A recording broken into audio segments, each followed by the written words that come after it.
The Commonwealth of America, a key contributor to the late stage of the Second World War, the most powerful syndicalism nation and most prominent member of Syndicalism Internationale today, was briefly known as the Union of Socialist American States in the 1940s, led by the infamous conspirator Earl Browder, before a daring coup by decorated war hero, Field Marshal Smedley Butler. It also carried the name of Combined Syndicates of America. At the very beginning in 1937, the very start of the Second American Revolution, surrounded at all sides by treacherous enemies within the area previously known as the Steel Belt.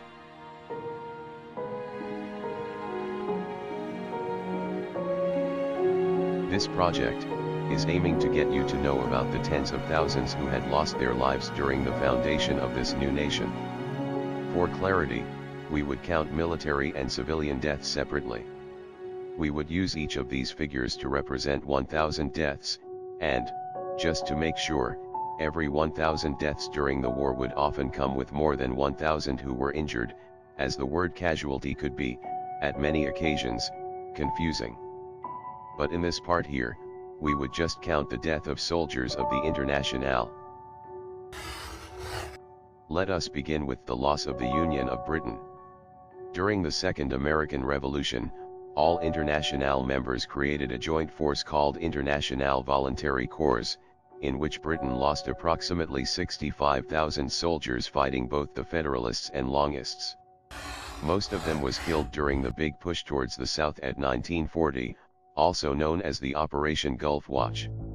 This operation, masterminded by the daring, newly promoted commander of the Southern Army Group, General Maurice Rose, successfully pushed the front line from the Atlantic Corridor all the way back to the Mexican Gulf, effectively cut the Union state forces in half.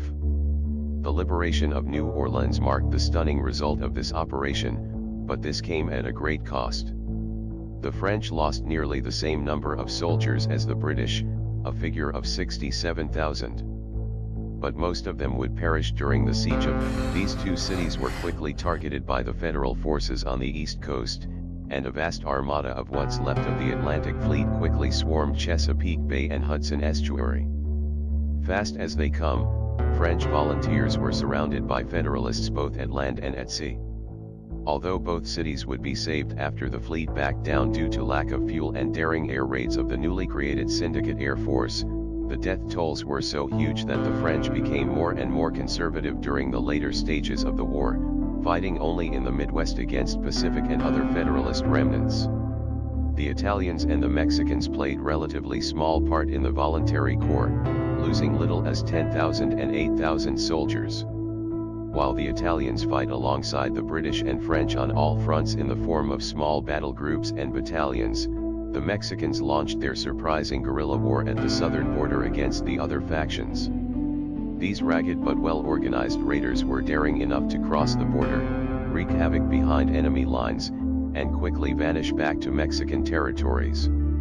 These continuous raids forced the enemies of the revolution diverting some of the precious resources for the war to reinforce their borders.